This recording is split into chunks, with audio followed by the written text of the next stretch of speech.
Supreme কোর্টের নির্দেশে 26,000 শিক্ষক ও শিক্ষাকর্মী চাকরি বাতিলের পর নতুন নিয়োগের বিজ্ঞপ্তি জারি করেছিল শিক্ষা দফতর।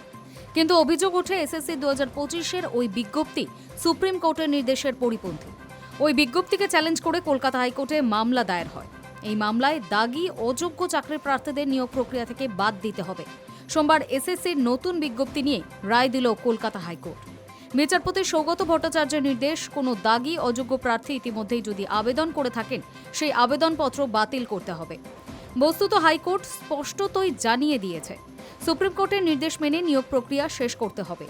একই সঙ্গে গত 30শে মে যে বিজ্ঞপ্তি দিয়েছিল এসএসসি তাকে সামনে রেখেই নিয়োগ প্রক্রিয়া চালিয়ে নিয়ে যাওয়া যাবে বলল আদালত।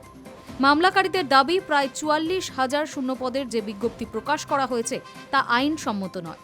মামলাকারীরা জানিয়েছিলেন শীর্ষ আদালতের নির্দেশ অনুযায়ী 2016 সালের সিলেকশন প্রক্রিয়া ওই সালের রুল অনুযায়ী করতে হবে এবং 16 সালে চাকরি প্রার্থীদের মধ্যে থেকেই তা করার নির্দেশ রয়েছে। কিন্তু এই ক্ষেত্রে তা মানা হয়নি। পাশাপাশি বয়সের ছাড়ের বিষয়টিও নির্দেশ মেনে করা হয়নি বলেই দাবি করেন তারা। মামলাকারীদের আরও অভিযোগ, 2016 সালে নিয়োগের প্রক্রিয়ায় দুর্নীতি হয়েছে। সেই মামলা সামনে রেখেই নতুন করে নিয়োগের কথা বলেছে সুপ্রিম কোর্ট।